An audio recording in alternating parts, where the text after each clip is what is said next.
Have you heard of the word trauma bond?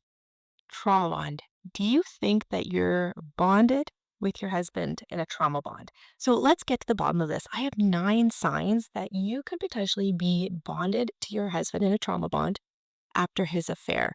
And I want to say, if you are experiencing some of these symptoms, it doesn't necessarily mean you have a trauma bond, but it's something to explore with a professional. This is for educational purposes.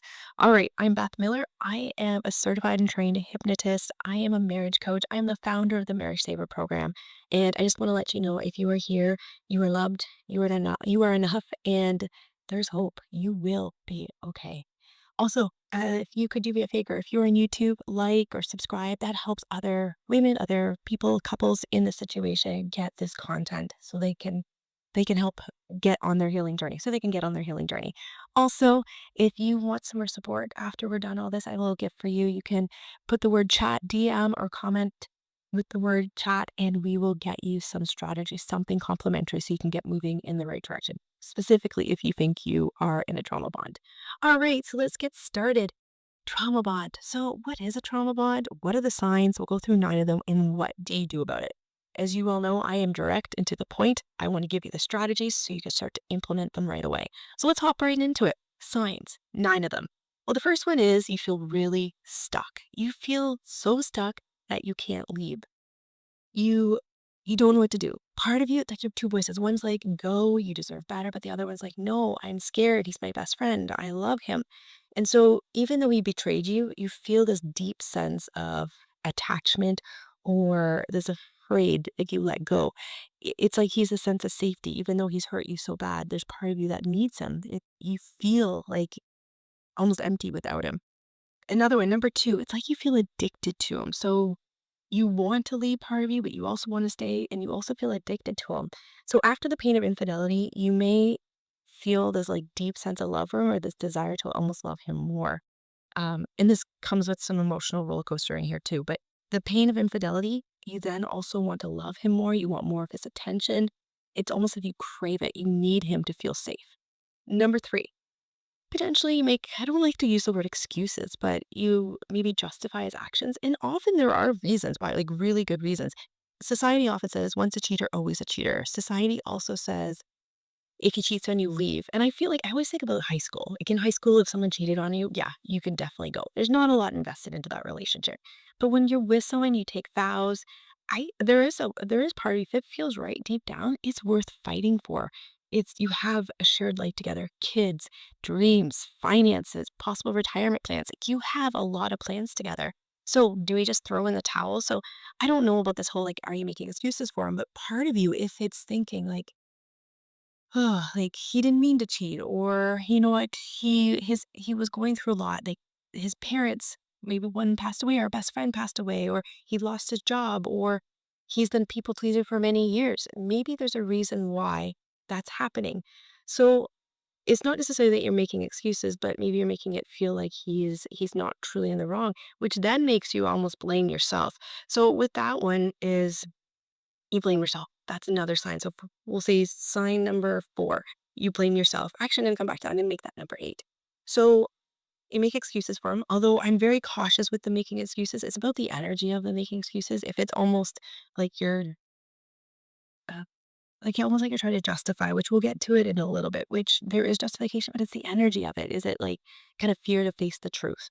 Number 4, you feel most connected to him, maybe even after a fight, if that's even a thing. If you have a fight and you're like, after that, you're like, I need his connection. I need it to feel safe again. So after cheating or lying, you may suddenly become or crave his love more because it's like this emotional roller coaster. And when it's low, you're like, I need him more to hold on to him tight. Number 5, you're walking on eggshells, and you're walking on eggshells because maybe you're not acting like your true self. You're scared to show your emotions, like if you're upset, because you might push him away. And so you're walking on eggshells. You're trying not to upset him. You're fearing that if you pull away, he'll cheat again, he'll shut down, he'll be more avoidant. So it's almost like a people pleasing behavior. It's like you'll do what it takes to keep him happy. You're really scared to show your true emotions. You're nervous about his reactions. It doesn't feel safe. It's not consistent. So this loving him feels very safe. Number 6, you need his attention to feel okay. Again, it's back to that safety. It's almost like you regress back almost into childhood like behaviors, where it's like you need your mom's attention, you need your dad's attention to feel safe. So you need his attention. If he's warm, you feel safe. If he's cold and distant, you to feel unsafe. So let me know if you can relate to any of this. Do you feel stuck? You want to leave, but a big part of you is like, no, your nervous system's like, no, can't leave. Fear kicks in. Number two, you're feeling so addicted to him, like you need him, crave him to feel safe. Number three, you're possibly making excuses, even though I don't like to call it excuses, but it's more about, like I said, the energy of it that you're trying to justify his behavior, but not maybe look at both sides as clearly. Um, so then, oh, four, you're more connected after a fight or disagreement because of that low. You then need that high to feel connected again.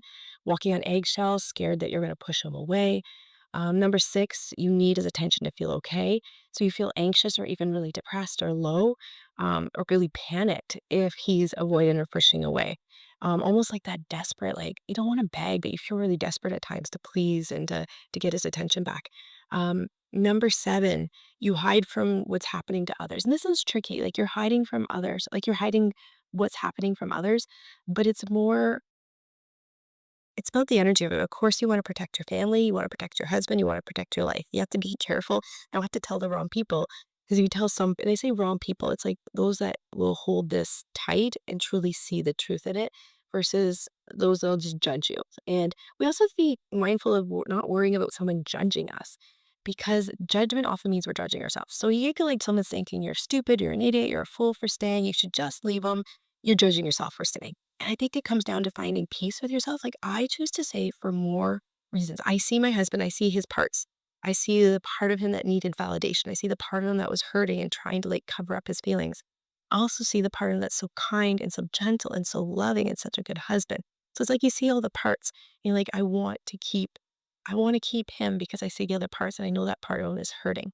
So what we need to do here is it's not that you're hiding it, it's that you can kind of get into your state of like, why do I stay and feel really empowered at it. If someone else did find out that you'd be like, you know what? This is what we overcome. Can you imagine being on the other side of it? And then 5 years from now, and if someone comes to you like, my husband cheated on me, he cheated on me is what a friend says, and you share your story of like, you can overcome this. Imagine how that would change society in some ways.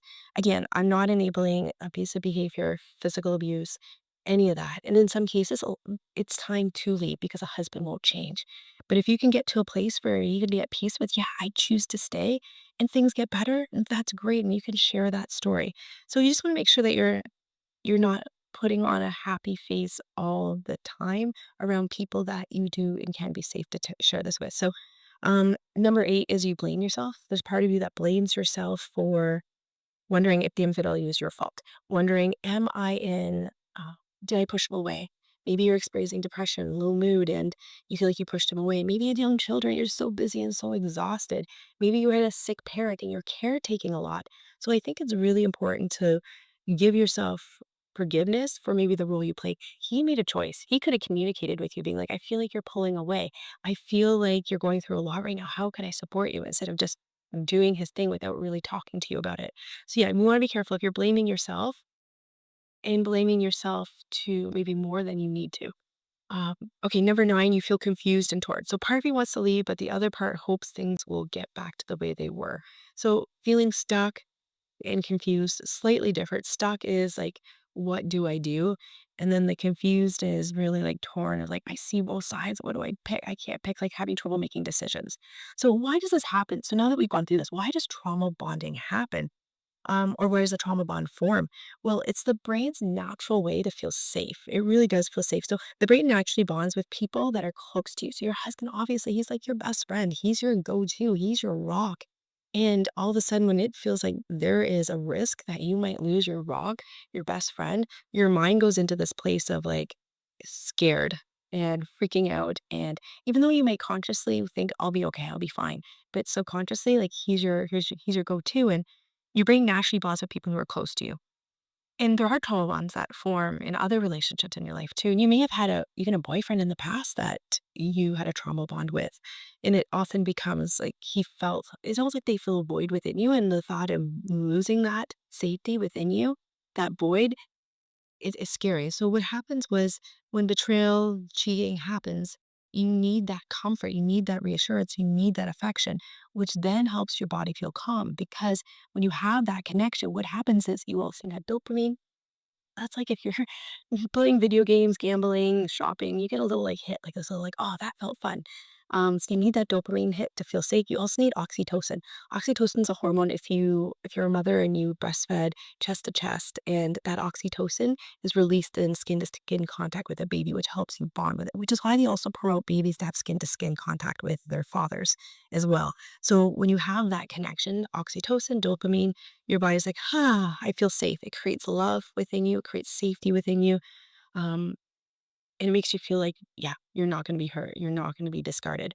So this creates a trauma bond. It's a powerful emotional tie that keeps you attached even through pain and confusion, keeps you attached even through pain and connection in an unhealthy way. Because it's like if you imagine this cord between, I don't know, me and just say you. It's like this cord, and it's like if I'm feeling scared, it's like I need your love and your affection to like fill me up like a garden hose. I need to be filled up. So the moment I feel like our cord is not there and you're leaving me and you're pulling away, all of a sudden my tank goes down and I'm scared because I'm like, it's emptying out my person, my life vest is leaving me. So infidelity actually makes trauma bonding. It could be a little trauma bond there, but it makes it worse after infidelity because it completely shatters your trust in your person. It's not there. It shatters it. Your sense of safety, your trust, your safety in your future, your home, your life that you have, it shatters. And so your brain becomes on hyper alert. It's on this like watch out, watch out, watch out, which is why it's hard to sleep and we have all these ruminating thoughts, and it's looking for signs of disconnection. Okay, he's on his phone, he's pulling away, he's late, he seems avoidant, he's not making eye contact, he's short in the way he talks to me, he didn't give me a hug or a kiss when he left. So your mind's on this hyper alert, being like, what's happening? Is he pulling away? Is he potentially cheating again? So you feel this like desperate state to connect. And you know, if you act like a, I don't even want to say perfect wife, but if you are doing the things he loves, like you're making his meals, you're making sure you're taking the stress out of his life from a place that's not just, yeah, I want to do this for you. It's more from a fear-based place.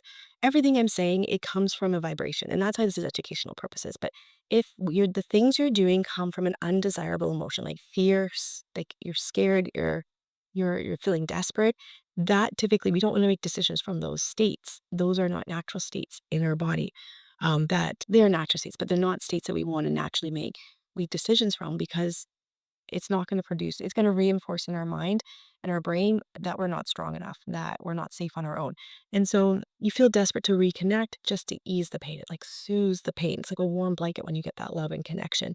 Even if you're betrayed over and over again, that betrayal trauma can really allow you to kind of accept or justify it happening again and again. You're like, I need him to work this out. So you got to make sure that everything's coming from a place of like, yeah, I want this. This is joy. This is like, I do this because I see the joy in potentially our future, the hope. We're going to work through the pain and I know we'll get through this. Um, so what do you do next? You don't have to make any major decisions right now. You're safe. I know sometimes it feels like, is he going to leave tomorrow? You'll be okay. It's going to be fine. I know in some states, if you're in the US, some states it's like you can get divorced right away. But most states, it takes some time and some months and a lot of paperwork. You have time, even though it feels like it could happen tomorrow. And I do find that when a husband threatens divorce, or even sometimes a wife, the paperwork sits on the table, it doesn't get taken care of. It's almost like an idle threat. Not always the case, but typically that's what I see more than other times. Anyway, back onto our topic. What can you do? So don't make any major decisions first. Your healing has to happen. We have to make sure you're not making choices from anger and fear. So I want you to name the pattern. The pattern is any of those 9 steps. Step one, are you feeling stuck and can't leave? Are you feeling addicted to him? Are you making excuses for your behavior or his behavior? Do you feel like you're walking on eggshells? Do you need his attention to feel okay? You're maybe hiding from others the truth, or maybe like kind of little lies. Again, it comes from the energy of like, you know what? I'm from a place of strength. I need to protect my family versus I feel shame or guilt not wanting to tell this person that, blaming yourself or just feeling really torn and confused on what to do. So name the pattern. And then what happens is we need to figure out what is it that you need to do to flip those to the opposite side so that you feel safe, so you don't feel stuck, so you can trust that everything will happen for a reason, or I'll be okay regardless. And you have to do this by reconnecting. You have to create that sense of safety, which comes from an I will be okay, which means you're worthy, which will allow you to then set boundaries. I am okay. I am enough. And so I can set these boundaries. If I set these boundaries and say something that in the past I'd be scared of because I feel like I'm walking on eggshells, then what I wouldn't say in the past because I was scared of him pushing him away, but I'm gonna say it because I'm enough. And if he leaves, I know I'm worthy of better and I know I'll be okay. So worth and safety are so important in healing and having the strength to move through the healing process of infidelity.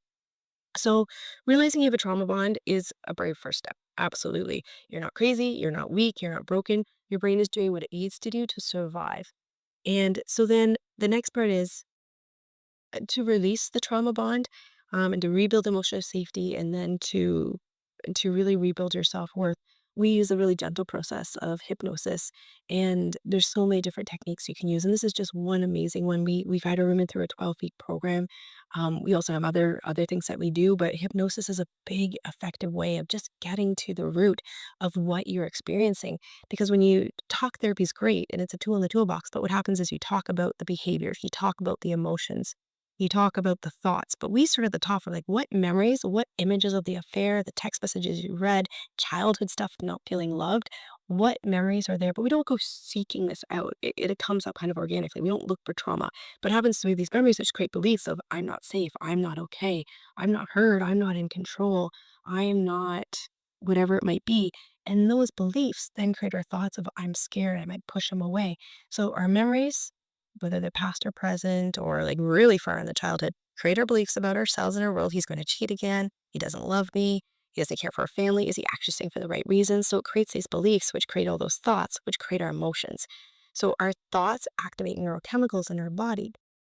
And so when we're feeling really connected with him, our thoughts are like, "Oh, I'm safe. This feels good. And we can make it," which creates this lovely like neurochemical, neurohormone connection of that endorphins of dopamine and oxytocin, which then create our thoughts and our emotions, then create our behaviors where we're feeling safe and calm versus anxious and uptight and maybe not sleeping that action. So it's very important that we start at the top. So that's what hypnosis allows us to do. You get a very relaxed state. You turn off that brain that's trying to justify things or be like, yeah, logically I can get this. But deep inside, there's a really hurt, wounded version of yourself that feels so scared, so betrayed, so upset. And so we calm the nervous system, and that allows us to get subconsciously go deep within to get to the root of the pain and the hurt and these behaviors that you don't want to have that are associated with trauma bonding. And so we break this emotional addiction that you have. That cord that I talked about that's filling you up, that hose, it's like we can cut that safely. We keep those cords of love. But if it's filling you up in a really almost dysfunctional way, we want to release that so that you have that sense of I'm safe, self worth, get your power back. We release old patterns, past wounds from childhood that may be contributing to this as well. If it's relationships with family, friends, aunts, uncles, maybe past, like I said, boyfriends from high school. So you don't have to ever relive trauma. That's very important in the work we do. You never relive trauma. Instead, we see it with this like healing lens of like, I let this go. I'm freeing myself of this, the stuff that's like spider webs and hurt and like bricks on your chest and heaviness. And we let that go from your body. So it's like, I can breathe again. So with all that said, if you want some support, DM or comment the word chat, CHAT. If you want any more information about what we do, or we're happy to give you some free complimentary advice. We're here for you. So let us know if you have any questions, and I'll leave it at that. See you next time. Bye.